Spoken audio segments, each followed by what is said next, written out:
Hi everyone, Anthony Morganti here. Last week I did a video introducing Nano Banana. As you probably know by now, Nano Banana is built into the beta version of Photoshop.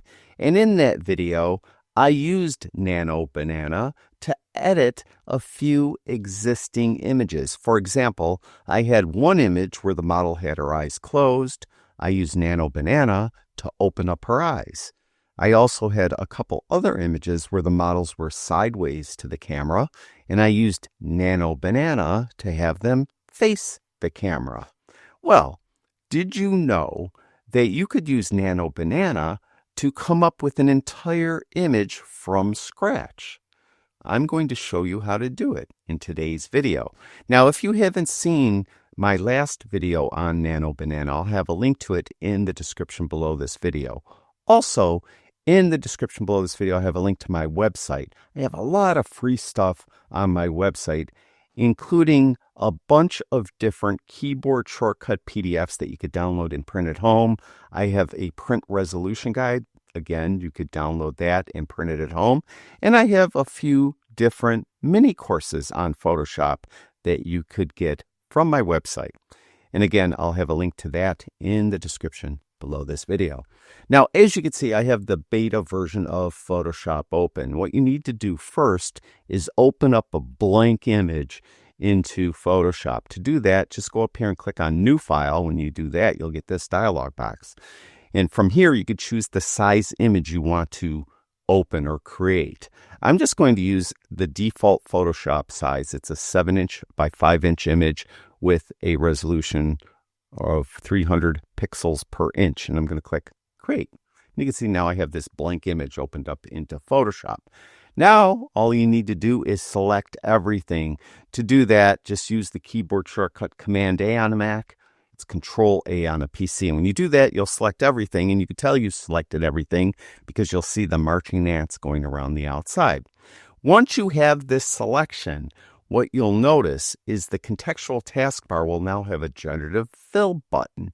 If you don't see the contextual taskbar, go up to Window, and then towards the bottom, make sure that it has a check mark next to it. Now, just click on that button, Generative Fill. Then over here, you'll notice FI. That's for Firefly. That is Adobe's generative fill engine. We want to use Nano Banana. So click on this. And then you'll notice at the bottom is Gemini 2.5 Nano Banana. So we're going to click on that. Now, just type here a text prompt of what you want to see. I'm just making this up on the go, and I haven't tried this in advance. So we're just going to see what we get. A woman in a field, if I could spell field, of barley. Okay, and then we're just going to click Return. And it will come up with a single variation. That's kind of one of the main differences between Nano Banana and Photoshop's built-in AI, Firefly, in that in Firefly, it will come up with 3 different variations. With Nano Banana, it only comes up with 1. And you can see it's right here. And actually, that looks pretty good. That looks pretty good.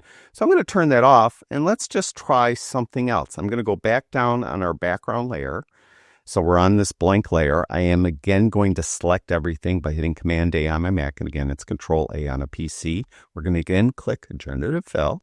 And then we're going to go over here. And instead of using Google's Nano Banana, we're going to use Flux Context Pro.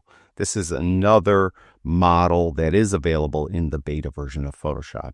So we'll try this. And I'm going to type the same prompt, woman standing in a field of barley. Okay, and click Enter. Now, again, like Nano Banana, this is going to come up with a single variation. So there's not, if it doesn't work, you're just going to have to try it again. And you can see this one looks a little bit kind of spooky to me. She's standing, staring directly at the camera. Now, of course, in my prompt, I could probably have written something else there, maybe like a woman, in a field of barley looking off in the distance or something like that. Maybe it would have made it look different. But that's what that came up with. Now, let's turn that layer off again, and again, click on the background layer. And again, select everything by hitting Command A, Control A. Go up here to Generative Fill. And we'll go over here, and instead of using the two partner models, let's try the latest Firefly model. This is Firefly Image 3. This again is Adobe's model. And we're going to type in the same prompt, woman standing in a, I keep writing E before I, field of barley. Okay, and then hit enter. Now, because this is Adobe's generative model, it will come up with 3 different variations, and we'll see what it does. And here's the first one. Not too bad. What you need to do is look at their fingers, though, and you can see her fingers look funky.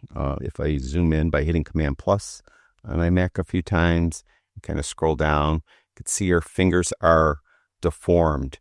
So that's annoying. So we'll go to the next one. And here, again, her fingers are really deformed on this one. I mean, that's something I've noticed with Adobe's generative model, Firefly. It often cannot reproduce fingers and toes at all.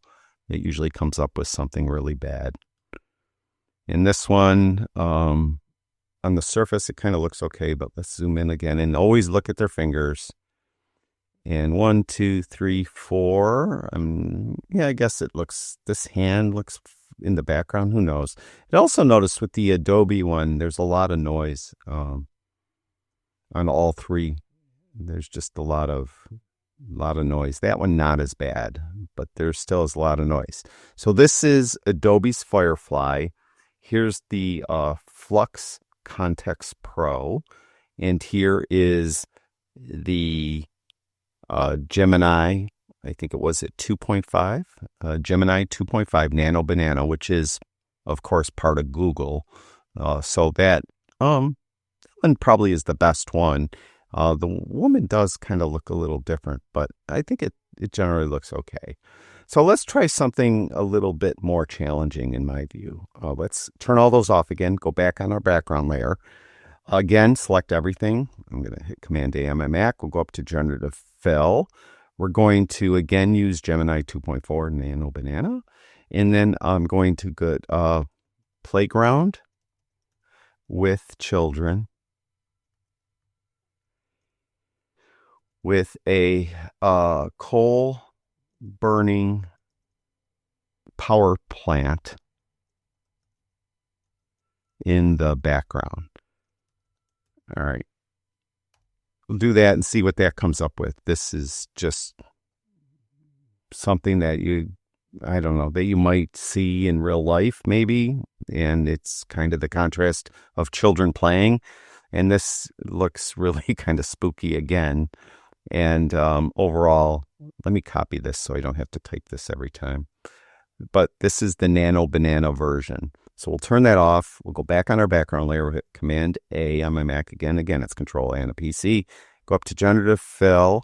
We'll change our model to the Flux Context Pro. Use that same exact prompt. Click Generate and see what this comes up with. Now, I purposely chose this because it's a little more complicated, just to see how these models can handle it.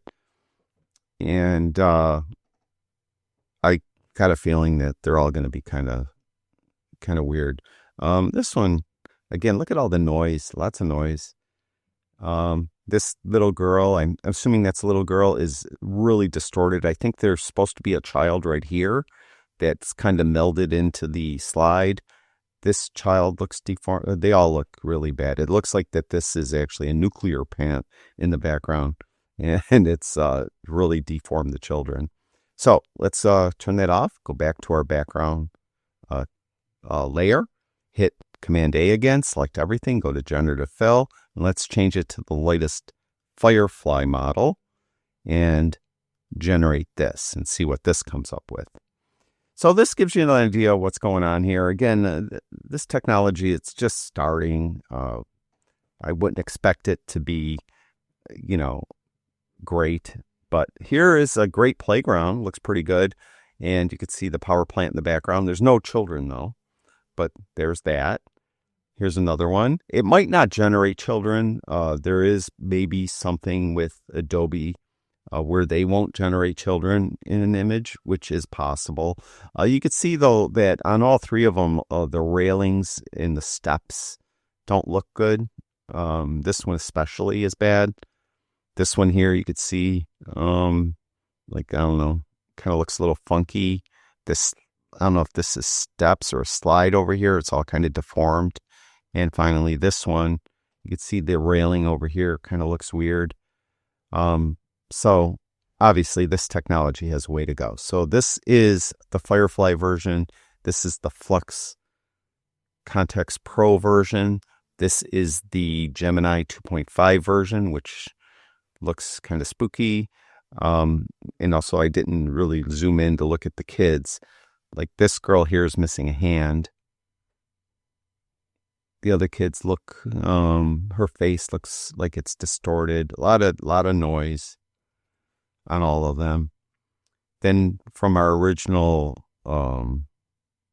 group of images, this was the Adobe version, the Firefly version, and we had 3 variations on this, and it's not switching for some. Oh, I have too much. Got to go on here. There we go. So we have the 3 variations. And then we have the Flux Context Pro, which looks kind of spooky to me. And then finally, we have the Nano Banana one, which of all the images I generated, this is the only one that's remotely decent, in my opinion. Let me know your opinion in the description of this video. And I'm just going to mention very quickly what I mentioned in my last video on Nano Banana. I don't like this stuff. I just don't like it. But that doesn't mean it's wrong or anything. It's just not stuff I like to do. I mentioned in that video that I prefer photography that's more toward documentary photography, that type of photography that you would see like in a newspaper or like on a wire, something like a wire service, something that's more realistic. I don't like the kind of the dreamscape photography and stuff like that. And I've never been very good at it as far as creating like dreamscapes in Photoshop. It's not my cup of tea. There's a lot of people that love doing that, and it's a great way to express yourself through art. So if that's you, great. And I encourage you to do it because, it's a way you could express yourself.